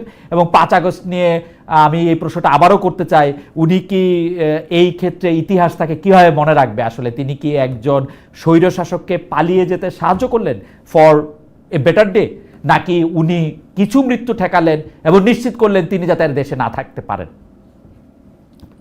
আপনার প্রশ্নটা যে কয়েকজন যে বলছেন যে আমরা কি মানে সেনাপ্রধানকে বাঁচানো মানে প্রশংসা করার জন্য ডিফেন্ড করার জন্য এসেছি কিনা, আমরা কাউকে ডিফেন্ড করার ব্যাপার না। আমি পাল্টা প্রশ্ন করতে চাই যে আপনারা কি জানতে চান, আপনারা কি মানে হুজুগকে পছন্দ করেন? তাহলে আমি হুজুগের কথা বলতে পারি। আমি এখানে তো কোনো ইউটিউবে নিজের চ্যানেলে কথা বলছি না, আমি একটা স্বীকৃত গণমাধ্যমে কথা বলছি এবং আমি ওভাবেই কথা বলবো। আমি আপনাকে উত্তেজিত করার জন্য কোনো কথা বলবো না, আমি আপনাকে একটা এনার্কি তৈরি করার জন্য কোনো কথা বলবো না। আমি বাংলাদেশ যাতে ভালো থাকে, বাংলাদেশ সেনাবাহিনীর মধ্যে যাতে কোনো অশান্তি না থাকে, ডক্টর ইউনূসের মধ্যে যেন উনি ভালোভাবে স্মুথলি দেশটা চালাতে পারেন, একটা ভালো পরিস্থিতি বিরাজ করে, আমি সেটা চাইবো। নাকি আপনাদেরকে আমি সবসময় হুজুগের মধ্যে মাতিয়ে রাখবো আর আপনারা দৌড়াতে থাকবেন, ক্ষতিগ্রস্ত আপনারাই হবেন, আমাদের কিছু হবে না। তখন এটা আপনাদের ডিসিশনের ব্যাপার যে আপনারা কি শুনতে চান, কিন্তু আমি কিন্তু কোনো হুজুগের কথা বলবো না যে ও এটা বলেছে, ওখান থেকে এটা হয়েছে, উনি এটা করেছেন, আমি জানতে পেরেছি, ট্যাঙ্ক নেমে গেছে পানিতে, সাবমেরিন উঠছে আকাশে, এ ধরনের কথা যদি আপনারা জানতে চান, হ্যাঁ ওটার জন্য ইউটিউব আছে, ওটার জন্য ধরেন পার্সোনাল চ্যানেল আছে, সেখানে আপনারা যান। কিন্তু একটা স্বীকৃত গণমাধ্যমে এগুলি বলা যায় না। আমরা কাউকে ডিফেন্ড করার জন্য না, আমরা যেটা চাচ্ছি সেটা হচ্ছে যে যেই সমস্ত জিনিস বাংলাদেশ সেনাবাহিনীর ক্ষতি করবে না, আমাদের ডক্টর ইউনূসের যিনি দেশ চালাচ্ছেন তার ক্ষতি করবে না, এবং সার্বিকভাবে বাংলাদেশটার ক্ষতি করবে না। এখানে শুধু আপনাদের মতামত থাকতে পারে, কেউ বিএনপি কে পছন্দ করবেন না, কেউ জামাত ইসলামীকে পছন্দ করবেন না, কেউ আপনার এনসিপি কে পছন্দ করবেন না, এরকম তর্কাতর্কি সমস্ত কিছু সবসময় চলবে। এটার জন্যই তো আসলে 5 আগস্ট হয়েছে। এই যে আপনারা প্রশ্ন করছেন যে আমাদেরকে নিয়ে, এটা আমরা স্বাগত জানাই যে আপনারা সমালোচনা করছেন, কিন্তু আমরা যেটা লক্ষ্য করছি, আমি একটু এটা বলছি এ কারণে যে সোশ্যাল মিডিয়াতে অস্থিরতা, আপনারা গালাগালি করছেন, আপনারা যা তা বলছেন একটা মানুষকে, যে একজন একটা বিষয়ে জানেন তাকেও আপনারা অশ্রাব্য ভাষায় গালাগালি করছেন। এই যে কতগুলো দলকে দেখা যায় তাদের সমর্থকরা একজন আরেকজনকে মানে যা তা বলছেন। এই যে এনসিপি যে ছোট ছোট বাচ্চাগুলা যারা বুলেটের সামনে নিজের জীবন বিসর্জন দিয়েছে, আপনারা কি জানেন যে বুলেটের সামনে দাঁড়ানো কি জিনিস? এখন না বসে বসে সুন্দর করে, বিদেশে বসে বসে সুন্দর করে কথা বলা যায়। বুলেটের সামনে আমরা দুজনেই সেনা অফিসার ছিলাম, বুলেটের যেদিন প্রথম শব্দ শুনি মনে হয়েছিল যে উঠে দৌড় দেই। এখন বুলেটের সামনে স্যার তো হিল ট্রাক্সে যুদ্ধ করেছেন, একটু জিজ্ঞাসা করেন যে যুদ্ধ কাকে বলে। সেইখানে এই বাচ্চা ছেলেগুলা, আমরা এই যে যারা তরুণ যুবকরা এমনকি মেয়েরা ছিল, তারা বুলেটের সামনে দাঁড়িয়েছে। ঢাকায় আমার বাসার উপর দিয়ে র্যাবের হেলিকপ্টার উড়ে যেত আর গুলি করতো, আমি শুনেছি, স্টান গ্রেনেড মারতো, আমি শুনেছি। এই বাচ্চাগুলাকে এই 5 আগস্টের পর তারা যে ট্রমাটা দেখেছে, নিজের সামনে তারা মরে যেতে দেখেছে মানুষকে, ছোট ছোট বাচ্চা, আপনি শিশু 182 জনের মতো নিহত হয়েছে, তাদের কষ্টটা কি আপনারা বোঝেন? এই লোকগুলা বোঝে যারা হুজুগ ছড়ায় এই বাচ্চাগুলোকে এমনি তো ট্রমার মধ্যে আছে, পাগল বানিয়ে দিচ্ছে। এরা তো আসলে এখন তাদেরকে আমাদের উচিত ছিল একটা শান্তিপূর্ণ পরিস্থিতিতে রাখা, একটা স্ট্যাটাস কো বজায় রাখা, যাতে তারা তাদের চিকিৎসাগুলা পায়, তারা আবার একটা ভালো জীবনে ফেরত যেতে পারে এবং একটা সুন্দর একটা পরিবেশ পায়। কিন্তু আমরা তো তারা রাখি নাই, এমনকি উপদেষ্টারাও তা রাখেন নাই। এক একজন উপদেষ্টা এক এক রকম কাজ করছেন। আপনি স্বরাষ্ট্র উপদেষ্টার কথাই বলেন, তিনিও তো সেনা অফিসার, লেফটেন্যান্ট জেনারেল, আমি তার সমালোচনা করছি, এখন কি বলবেন? তিনি আমার অনেক সিনিয়র, এই স্যারেরও সিনিয়র, ফার্স্ট শর্ট কোর্সের উনি, আমি 13 লং কোর্সের। উনি তো একজন অথর্ব। উনি ঢাকা শহর, চিটাগাং শহর, কোনো শহরে কোনো ট্রাফিক নিয়ন্ত্রণ নাই, কোনো কিছু নাই, আইন শৃঙ্খলার কোনো বিষয় নাই, কোনো কিছুতেই পারছেন না। এটাকে কি বলবেন আপনি? তারপরে ব্রিগেডিয়ার সাখাওয়াত যখন প্রথমে ছিলেন, উনি কি কথা বলেছিলেন সেটাও আমরা সমালোচনা করেছি। শুধু এক পাশে কথা বলবেন না। আপনারা কি আমরা দুজন সেনাবাহিনীর মধ্যে গন্ডগোল লাগানোর জন্য কথা বলবো? আমার মনে হয় যে আপনি অতি কেন, তার কারণ আমরা একটু মুভ অন করি, কারণ মানুষ তার দর্শকদের কথা বলেছেন, মানে আপনি অতি চমৎকার জবাব দিচ্ছেন। আপনি যদি একটু বিডিআর আসেন, যে বিডিআর হত্যা, না আমি জানি, আমি গণতন্ত্রকে পছন্দ করি, আমি সবসময় বিরোধী মতকে পছন্দ করি। আমাকে কেউ গালি দিলেও আমি তাকে গালি দেই না। আমি চাই যে 5 আগস্টে বাচ্চাগুলো যে জীবন দিয়ে আমাদেরকে একটা জিনিস দিয়ে গেছে, সেটা হচ্ছে সমালোচনার অধিকার, মুক্তভাবে মত প্রকাশের অধিকার। আমরা সেটাকে চর্চা করব, কিন্তু আমরা আমাদের দেশের ক্ষতি করে না। আমরা ডক্টর যদি ইউনূসেরও সমালোচনা করতে হয়, আমরা ভদ্র ভাষায় করব। আমরা যদি একজনের সমালোচনা করি, তাকে সমালোচনা করব, কিন্তু তার মানে এই না যে আমরা এক জায়গায় গন্ডগোল সৃষ্টি করব, আমরা একজনের কান দর্শকরা খুব অধীর আগ্রহে, মানে বিডিআর এর হত্যাকাণ্ড নিয়ে তার ফুল স্টপ, এবং প্লাস একটু ছোট করে যদি বলেন যে বিডিআর হত্যাকাণ্ডের দায়কার, এটাও যদি একটু বলতেন। আচ্ছা, না, বিডিআর হত্যাকাণ্ডের দায় একটা কমিশন গঠন করা দেওয়া হয়েছে এবং জেনারেল ফজলুর রহমান স্যারকে ওটার দায়িত্ব দেওয়া হয়েছে। ব্রিগেডিয়ার সাইদুর রহমান আছেন, আরো অনেকে আছেন, তারা সকলেই অত্যন্ত যোগ্য অফিসার, এবং জেনারেল ফজলুর রহমান বিডিআর এর ডিজি ছিলেন।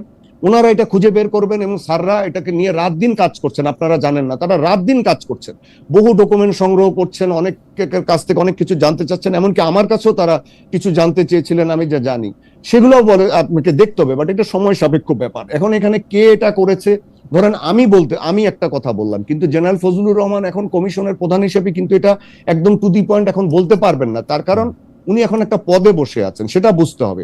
আচ্ছা, এখন আসেন আপনার আরেকটা প্রশ্নে, সেটা হচ্ছে যে জেনারেল ওয়াকার ওই যে রাওয়ার অনুষ্ঠানটাতে যে কথা বলেছিলেন, তখন আমি দেশে ছিলাম না, আমি বাইরে ছিলাম, আমি এটা দেখেছি পরে, এবং এটা নিয়ে যথেষ্ট সমালোচনা হয়েছে, এটা আমি অস্বীকার করব না। আমি জানি না যে জেনারেল ওয়াকার এটা কি মানে টু দি পয়েন্ট কোনটাকে মিন করে এটা বলেছিলেন, তবে আমার যেটা মনে হয় যে আমাদের কিছু অবসরপ্রাপ্ত অফিসার এবং কিছু লোকজন আপনার এত বেশি মাত্রায় আবেগ মানে আপনার হুজুগ ছড়াচ্ছিলেন এবং গুজব ছড়াচ্ছিলেন বিভিন্ন বিষয় নিয়ে, যে এই বিষয়টাকে হয়তো তিনি বন্ধ করার কথাটা তিনি মিন করেছেন। কারণ হচ্ছে যে যখন বিডিআর হত্যার তদন্তের জন্য কমিশন গঠনের কথাটা আসে, পরে যা আমি শুনেছি, তখন উনি জেনারেল ওয়াকার সিনিয়র রিটায়ার্ড অফিসারদের কাছে কিন্তু মতামত জানতে চেয়েছিলেন যে কাকে আমরা এটার দায়িত্ব দিতে পারি, আপনারাই বলেন। তখন কিন্তু আমাদের অনেক অফিসার আলাপ আলোচনা করে জেনারেল ফজলুর রহমানের নামটাই এখানে সুপারিশ করেন, এবং সেভাবেই সেনা প্রধান এই জিনিসটাকে আপনার থ্রু করেন, এবং সেভাবেই এটা গঠিত হয়। এবং আশা করা গিয়েছিল যে ওনারা জেনারেল ফজলুর রহমান যেহেতু দায়িত্ব নিয়েছেন, উনি এটাকে সেভাবে এগিয়ে নিয়ে যাবেন।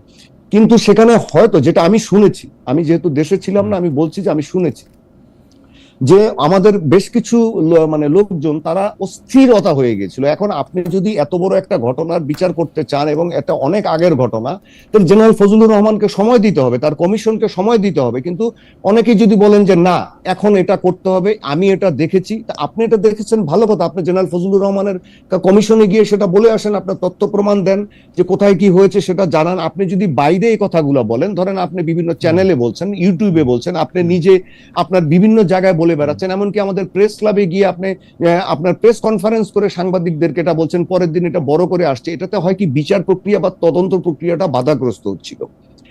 আমি কি আশা করতে পারি যে আমাদের যারা দর্শক আছেন বা আমাদের দেশের মানুষ, আমি মনে হয় যে এখন যে কমিশনটা গঠন হয়েছে সেই কমিশনটা সুষ্ঠুভাবেই কাজ করছেন, এবং তারা যথেষ্ট সুষ্ঠুভাবে কাজ করছেন, প্রচুর এভিডেন্স তারা জড়ো করছেন। তারা যারা ভিকটিম ছিলেন, যারা শহীদ হয়েছেন, তাদের স্ত্রীদেরকে, সন্তানদের কাছ থেকে জিজ্ঞাসা করছেন, তাদের কাছ থেকে তথ্য নিচ্ছেন, যারা ওখানে অন্যান্য যা দায়িত্বে ছিলেন তাদেরকে তলব করছেন, তাদের কাছ থেকে তথ্য নিচ্ছেন, প্রত্যেকটা জিনিস খতিয়ে দেখা হচ্ছে।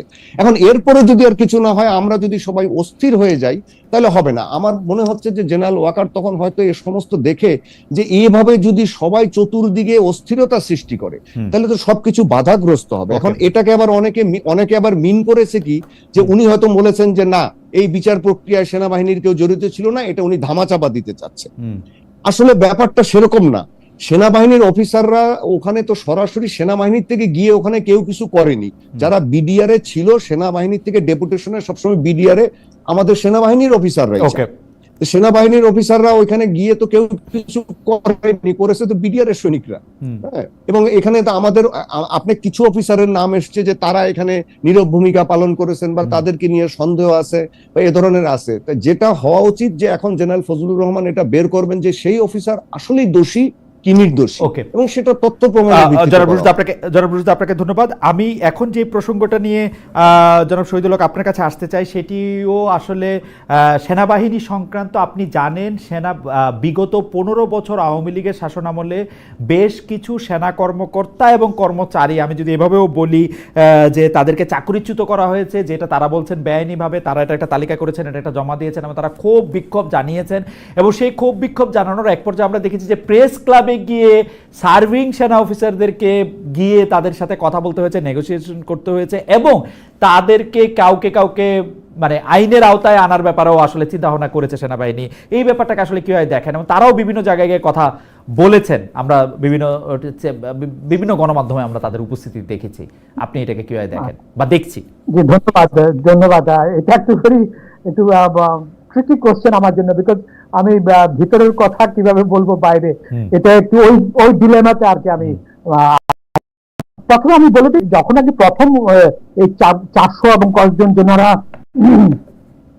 চিফ অ্যাডভাইজারের বাসভবন যখন ঘেরাও করতে গেলেন, তারপর ওনারা একটা লিস্ট দিয়েছিলেন। এই লিস্টটা কিন্তু বাই চেইন অফ কমান্ডের কিন্তু এসে আর্মি হেডকোয়ার্টারে। আর্মি হেডকোয়ার্টারে নিয়ম হলো যখন একটা বোর্ড হয়, এবং বোর্ড হয়ে তারপর ওনারা দেখেন কোন কোন চার্জশিটে ওরা হয়েছে। অন্যায় ভাবে যারা বলছেন, আমি আপনাকে জাস্ট একটু মানে আমি একটু বলেছি, এখানে কয়েকজনকে আমি চিনি, আমি আপনাদেরকে অ্যাসুরেন্স দিতে পারি they were not thrown out without reason. Chargesheet আছে এবং এটা করছে। কয়েকদিন আগেও সেনা প্রধান বলেছেন বলেছেন একটু ধৈর্য ধরতে। ব্যাপারটা কি, যারা আপনি জানেন তো আমাদের বাংলাদেশ আর্মি অ্যাক্ট কিন্তু আলাদা ভাবে হয়, এবং এখানে কতগুলি 55 এর চেয়ে বেশি হলো অ্যাক্ট আছে, এবং এগুলি পানিশমেন্ট গুলি এগুলির আন্ডারে হয়। এবং কিছু কিছু পানিশমেন্ট যেগুলো নাকি চিফ অফ আর্মি স্টাফ সাধারণত মাফ করতে পারেন। মাফ করা মানে নাকি ওকে আবার আর্মিতে নিয়ে আসা। মাফ করা মানে উনি if is dismissed okay retirement দিতে পারে, উইথ বেনিফিট দিতে পারে। এগুলি সাধারণত চিফরা করে, বাট এটাকে আপনাকে করতে পারে, ও যে অ্যাপ্লাই করতে হবে, যে ল আছে এরা জানে। এই যে যারা নাকি সৈনিক বা অফিসার যারা করেছে সবাই কিন্তু এই জিনিসগুলি জানে। এখন যেটা নাকি হচ্ছে ওখানে প্রেস ক্লাবে গিয়ে বলছে যে কোন অফিসার বলেছিল ওর মেয়েকে বিয়ে করার জন্য, সে বিয়ে করে নেই বলে ওকে বের করে দিয়েছে চাকরিতে। দিস আর অল ভুয়া। আপনি খুঁজে দেখেন, মানে আমাকে অনেক সাংবাদিকদের জিজ্ঞাসা করা উচিত ছিল আপনার নামটা কি, মানে কোন অফিসার কোন ইউনিটের, তাহলে আপনি কিন্তু বুঝাই যেত। ওগুলি কিন্তু এরা কোনোদিন বলবে না। এখানে অ্যাকচুয়ালি বাংলাদেশ আর্মিতে কিন্তু ভেরি গুড সিস্টেম আছে, সিস্টেমাইজ করা আছে। কোন সময় অ্যাপ্লাই করতে হবে, কার কাছে করতে হবে, অফিসাররা কোথায় করবে, দেন মাসি পেটিশন করে ওখানে কিন্তু আছে। এমনও কেস আছে বাংলাদেশে, মানে ওনারা ডেয়ারিং মুক্তিযোদ্ধা এবং খেতাবপ্রাপ্ত মুক্তিযোদ্ধা, বাট ওনারা যখন কোনো এক সময় ছিলেন, ওনারা যে করেছিলেন, অপরাধটা করেছিলেন, ওইটা যে ধারাতে ছিল, ইটস এ ভেরি ডেঞ্জারাস ধারা। ওইটা কিন্তু বাংলাদেশ সেনা প্রধান কোনোদিন করতে পারেন নাই, মানে মকুফ করতে পারেন নাই, বা ওনার ওটাকে রিটায়ারমেন্টকে করতে পারেন নাই। তো এখানে কিন্তু সেনা প্রধান কয়েকদিন আগে দেখলাম উনি বলছেন একটু ধৈর্য ধরেন, আমরা they are working on it. But এরা কিন্তু এরা দে আর দ্য অ্যানার্কিস্ট আর কি, এই যে প্রেস ক্লাবে ঘেরাও, আমার মনে হয় যে এখানে একটা তথ্য আছে, আমি হয়তো দিতে পারি যদি অনুমতি দেন। সেটা হচ্ছে যে যেসব অফিসাররা আপনার বলেছিল যে আওয়ামী লীগ আমলে তারা রাজনৈতিক কারণে চাকরি হারিয়েছেন বা বিভিন্ন নির্যাতনের শিকার হয়েছেন, তাদের যে বিষয়গুলো, যে চাকরি মানে রিইনস্টেট করা বা পেনশন দেওয়া বা ক্ষতিপূরণ দেওয়া, এই বিষয়গুলো যখন আসে তখন সেনাবাহিনী বোর্ড একটা গঠন করে এই যে তাদের সবার ইন্টারভিউ নেওয়া হয় এবং যাচাই বাছাই করা হয়। এগুলো শেষ হয়েছে, আমি যতদূর জানি রোজার মধ্যে শেষ হয়েছে, তারপরে এগুলা তার আগে শেষ হয়েছে এবং এগুলা সরকারের সংশ্লিষ্ট জায়গায় প্রতিরক্ষা মন্ত্রণালয়ে পাঠানো হয়েছে এবং ডক্টর ইউনূস সম্ভবত এগুলো সাইন করে পাঠিয়ে দিয়েছেন। যে এই কয়জনটা ঠিক পাওয়া গেছে, যাদেরটা ঠিক পাওয়া যায়নি, যে যারা শৃঙ্খলাজনিত কারণে, চুরি করার কারণে বা নারী ঘটিত কারণে চাকরি হারিয়েছেন, তারাও যদি এখানে সুযোগ বুঝে নিজেদেরকে নির্যাতিত বলে আপনার দাবি করে যে আওয়ামী লীগ আমলে শুধু চাকরি হারিয়েছে বলে, তো এরকম ঘটনাগুলোকে বাদ দিয়ে এই তালিকাটা পাঠানো হয়েছে। সেটা এক মিনিট, তা নাহলে এটা মানুষ বুঝবে না যে সেটা অলরেডি কিন্তু আপনার অর্থ মন্ত্রণালয়ে আছে, কিন্তু অর্থ মন্ত্রণালয়ে যে টাকাটা দরকার 180 কোটি কি 240 কোটি টাকা, এটা এখনো বরাদ্দ দেয়নি। এ কারণে এই জিনিসগুলো দেরি হচ্ছে। কিন্তু এই সুযোগটা নিয়ে এই যে অ্যানার্কিস্টরা, এই যে যারা গুজব ছড়ায়, এবং আমাদের প্রচুর লোকজন গুজব খুব পছন্দ করে, তার কারণ তারা মনে করে কিছু আমাদের। রুশ ভাই, আমি স্পেসিফিক একটা প্রশ্ন আপনাকে করতে চাই, সেটি হচ্ছে যে আমরা এই পর্যন্ত 13-14 জন সেনাপ্রধান দেখেছি, এক্সাক্ট নাম্বার আমার মনে নাই। সেই 13-14 জন সেনাপ্রধানের মধ্যে একজন সেনাপ্রধান, অবসরপ্রাপ্ত সেনাপ্রধানকে আমার খুবই বিশিষ্ট মনে হচ্ছে গত বছর খানেক ধরে। তার নাম হচ্ছে জেনারেল ইকবাল করিম ভূঁইয়া। জেনারেল ইকবাল করিম ভূঁইয়া তার সোশ্যাল মিডিয়া হ্যান্ডেলে নিয়মিত লিখছেন যে তিনি কিভাবে বিপ্লবের সাথে ছিলেন, তিনি কিভাবে অভ্যুত্থানের সঙ্গে ছিলেন, তিনি কিভাবে কোনটাকে নেতৃত্ব দিয়েছেন, এবং তাকে কেন্দ্র করেও এক ধরনের আলাপ হচ্ছে। আমরা খুব সংক্ষেপে, আমরা একদম শেষ পর্যায়ে আছে, আরো 2-1টা বিষয় আমাদের আলোচনা করার আছে। আপনি তার সম্পর্কে যদি একটু বলতেন যে এই যে মানে এটাকে আমি কি বলবো, সৈনিকের যে বিপ্লবী অবস্থান, এইটাকে আপনি আসলে কিভাবে দেখেন? জেনারেল ইকবাল করিম ভূঁইয়া একজন সেনাপ্রধান ছিলেন, তিনি 4-স্টার জেনারেল। আসলে আমি তার অনেক জুনিয়র, তার ব্যাপারে আমি কি কথা বলবো এখন, যদি আমি মানে আমার তার সম্পর্কে কথা বলা, সৈনিকোত্তর তার জীবন সম্পর্কে একটু বলেন। সৈনিকোত্তর জীবন সম্পর্কে বলাটাও অনেক বিব্রত। যেমন আপনি এরশাদ সাহেবকে নিয়ে অনেক কথা বলেছেন, এরশাদ সাহেব জেনারেল ছিলেন। এরশাদ সাহেব রাজনীতি করতেন, এই জন্য বলেছি। আমি জেনারেল মোস্তাফিজকে নিয়ে অনেক রিপোর্ট করেছি, তার কারণে উনি রাজনীতি করতেন। জেনারেল ইকবাল করিম ভূঁইয়া এখনো রাজনীতি করেন না। কিন্তু আমি স্যারের একটা কথা বলবো, আমি তার সময় পার্সোনা নন গ্রাটা হয়েছি, অবাঞ্ছিত হয়েছি। হ্যাঁ, এটা কেন হয়েছে আমি জানি না। আমার সেই জিনিসটা আমি স্যারের কাছ থেকে কোনোদিন ক্লিয়ার হতে পারিনি। আর উনি যে এই বিপ্লবের সময় বিভিন্ন বিষয়ে নিজেকে জড়িত করেছেন, আমি তো সেটাকে স্বাগত জানাই, তার কারণে একজন সেনাপ্রধান হয়ে, সাবেক সেনাপ্রধান হয়ে এখানে মানে নিজের অবস্থানটাকে ক্লিয়ার করেছেন। তবে তার আগের কিছু ভূমিকা, উনি যখন সেনাপ্রধান ছিলেন সেই ভূমিকাগুলো নিয়ে জনগণের মনে এখনো প্রশ্ন আছে, বিভিন্ন জায়গায় প্রশ্ন আছে, এবং এগুলো বিভিন্ন জায়গায় আলোচিত হয় যে উনি কি 15 সালে যে অবস্থান নিয়েছিলেন বা 14 সালে জানুয়ারির যে নির্বাচনে যে ভূমিকা ছিল সেই ভূমিকাগুলো কি বিতর্কিত বলে মনে হয়। এ ধরনের কিছু অভিযোগ তার বিরুদ্ধে আছে, কিন্তু সার্বিকভাবে বলা চলে যে উনি এই আন্দোলনের সময় একটি পজিটিভ ভূমিকা পালন করেছেন। জনাব রুশদ, আপনাকে ধন্যবাদ। আমি জেনারেল শহীদুল হক, আপনি কি একটু মন্তব্য করবেন জেনারেল ইকবাল করিম ভূঁইয়ার অবসর উত্তর জীবন সম্পর্কে এবং তার সোশ্যাল মিডিয়া হ্যান্ডেলে তিনি যেসব বিষয়গুলি আলোচনার সামনে আনছেন, সেটা সেনাবাহিনীর ভেতরের জিনিসগুলি বাইরে আসা, বা তিনি যেহেতু সেনাপ্রধান ছিলেন তার অনেক কিছু জানাও থাকে, জানা আছেও?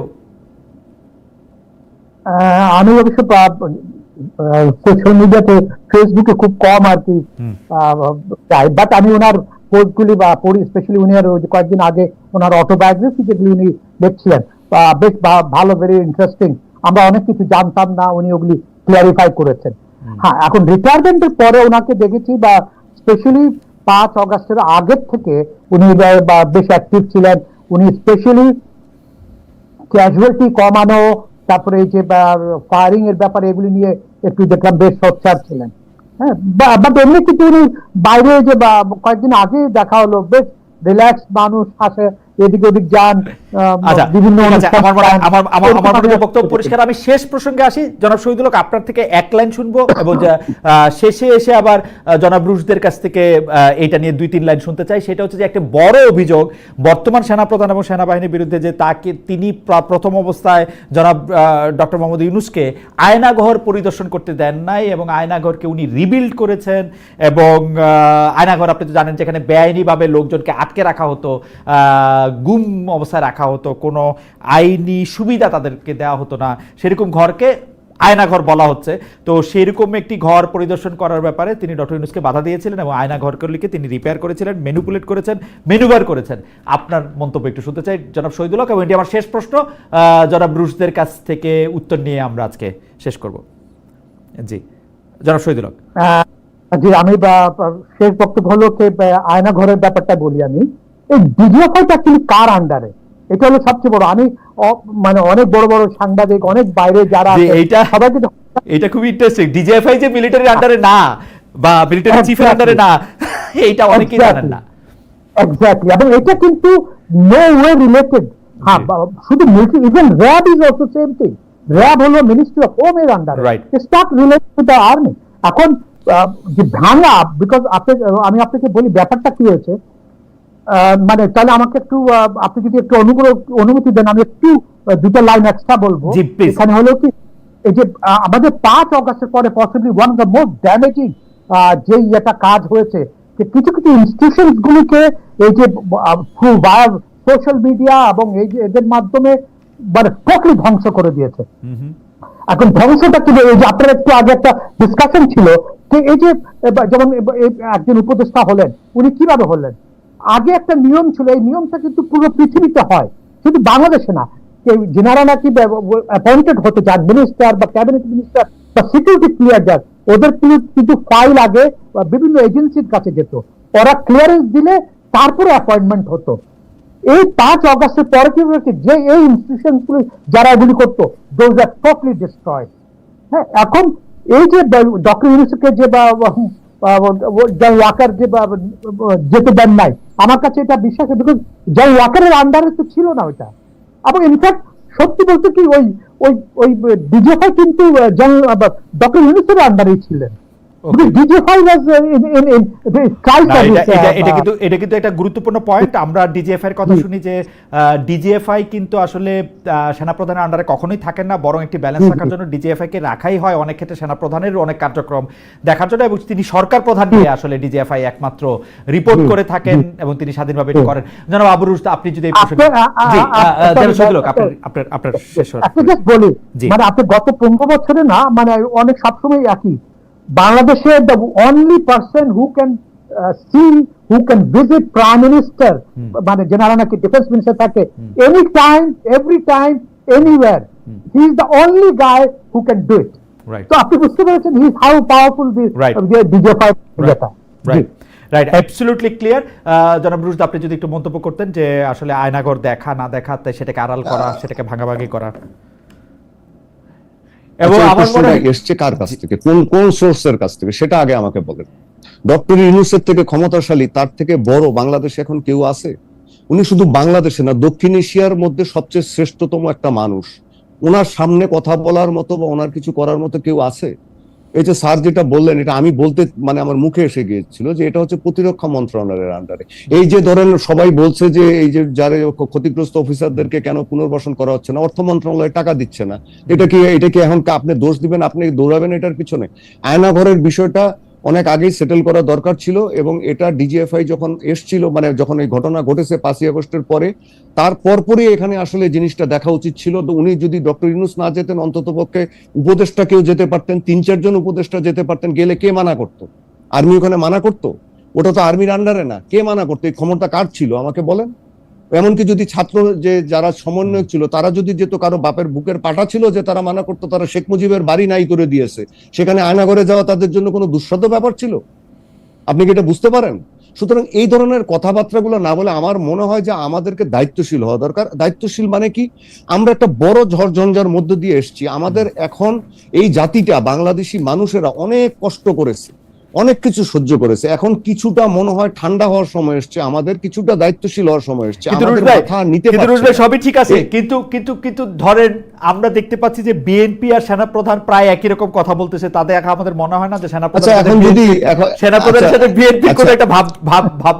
আচ্ছা, আগে আপনারা বলতেন যে আর্মির সাথে আওয়ামী লীগের যোগসাজশ, এইগুলো তো চলতেই থাকবে। আবার কেউ বলে না আর্মির মধ্যে ওনারা জামাতের কথা বলেন। আপনি জেনারেল ওয়াকার যখন 5ই আগস্টে প্রথম আপনার টেলিভিশন স্পিচটা দেয়, উনি প্রথমেই বলে ফেলেছিলেন জামাতের কথা, আপনার যদি খেয়াল থাকে।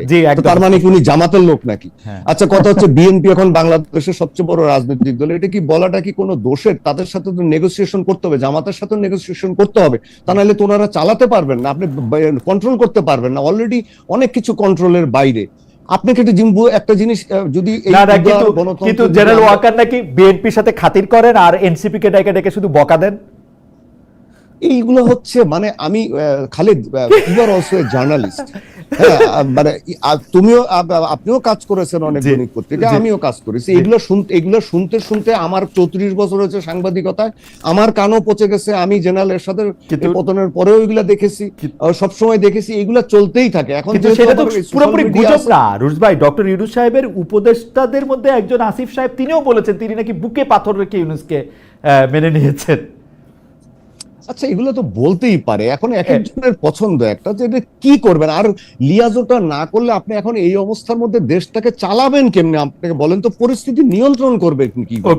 আপনি যারা এই যে এনসিপির সাথে বিএনপির সাথে জামাতের, এনসিপির সাথে জামাতের গন্ডগোলগুলা বিভিন্ন ভাবে উস্কে দিচ্ছেন, আমি বলবো তাদেরকে টার্গেট করেন। আমাদের দরকার এখন এনসিপি বা ছাত্রদের সাথে সকলের ভালো সম্পর্ক। আমাদের দরকার ডক্টর ইউনূসকে ভালোভাবে দেশ যাতে চালাতে পারেন সেভাবে সহায়তা করা, এবং যে সমস্ত উপদেষ্টা অথর্ব তাদেরকে দূর করা। আমরা এটাও চাই যে আপনারা যদি আর্মির ব্যাপারে বা সেনাবাহিনী, সশস্ত্র বাহিনীর ব্যাপারে কিছু আপনাদের সমস্যা থাকে, আপনাদের কথা বলার থাকে, আপনারা ডক্টর ইউনূসকে বলেন, আপনারা প্রেস কনফারেন্স করে বলেন, কিন্তু গালাগালি করেন না, আপনারা অশান্তি সৃষ্টি করেন না, আপনারা পয়েন্ট টু দি পয়েন্ট। আমি আশা করব যে জনাব রুশদের কথা, জনাব আবু রুশদের কথা আসলে নিশ্চয়ই এটি একদম পরিষ্কার। তিনি একদম কি মানে বুলন্দ আওয়াজে এটি বলেছেন, একইভাবে খুব দৃঢ়তার সাথে বলেছেন মেজর জেনারেল অবসরপ্রাপ্ত জনাব শহীদুল হক। দর্শক আপনাদেরকে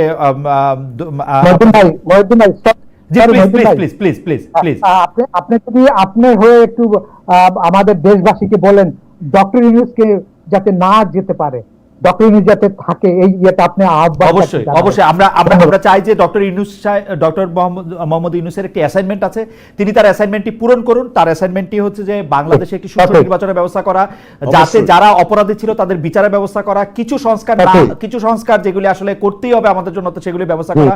আমরা সবাই চাইবো ডক্টর মোহাম্মদ ইউনূস স্যার দায়িত্বে থাকুন, তিনি তার অ্যাসাইনমেন্ট পালন করুন, এবং তিনি কখনোই দায়িত্ব ছেড়ে যাওয়ার লোক না। তিনি শেষ মুহূর্ত পর্যন্ত গ্রামীণ ব্যাংকের দায়িত্বে থাকার জন্য লড়াই করে গেছেন।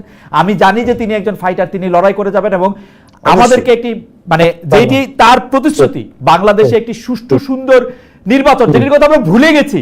মানে কবে শেষ, মানে একটা রিপোর্টারের, একটা জার্নালিস্টের একটা খুব স্বপ্ন থাকে ইলেকশন কভার করার। আমার কাছে মনে হয় যে 2001-এর ইলেকশনের পরে 2008-এর ইলেকশনের মাঝখানে আমি একটা ইংলিশ ইলেকশন কভার করেছি, একটা ইন্ডিয়ান ইলেকশন কভার করেছি, কিন্তু বাংলাদেশের ইলেকশন মানে বাংলাদেশের ইলেকশন যেন একটা আমরা কভার করতে পারি, সেইটা ডক্টর ইউনূস No, আপনার দায়িত্ব। you came in 2024. You came in That was 2024. election, Those Yunus were bhai. That was marvelous. No, that was those were marvelous reports. Marvelous reports. না, thank you We so much. enjoyed it. না, thank you so much. না, কিন্তু কথা হচ্ছে there was no election. I mean, report may be good R Yes. না, কিন্তু election ছিল না। আমরা একটা ইলেকশন করতে চাই, দেখতে চাই। ডক্টর মোহাম্মদ ইউনূসের এটাই। ডক্টর জনাব শহীদুল হক, আপনাকে অনেক অনেক অনেক অনেক ধন্যবাদ, অনেক ধন্যবাদ জনাব আবু রুশ। আমরা অনেকগুলো বিষয় নিয়ে আপনারা কথা বলেছেন এবং অনেকগুলো বিষয় নিয়ে দর্শকদের নিশ্চয়ই যদি কোনো ভুল ধারণা থেকে থাকে তাহলে নিশ্চয়ই এটি দূর হবে এবং আপনারা আমাদের সাথে থাকবেন। আমরা নিশ্চয়ই অবশ্যই সমালোচনা করেন, জি, থ্যাংক ইউ ভেরি মাচ। কোনো অসুবিধা নাই, সমালোচনা করেন কিন্তু ভদ্র ভাষায়। Thank you, thank you, thank you. Thank you very much.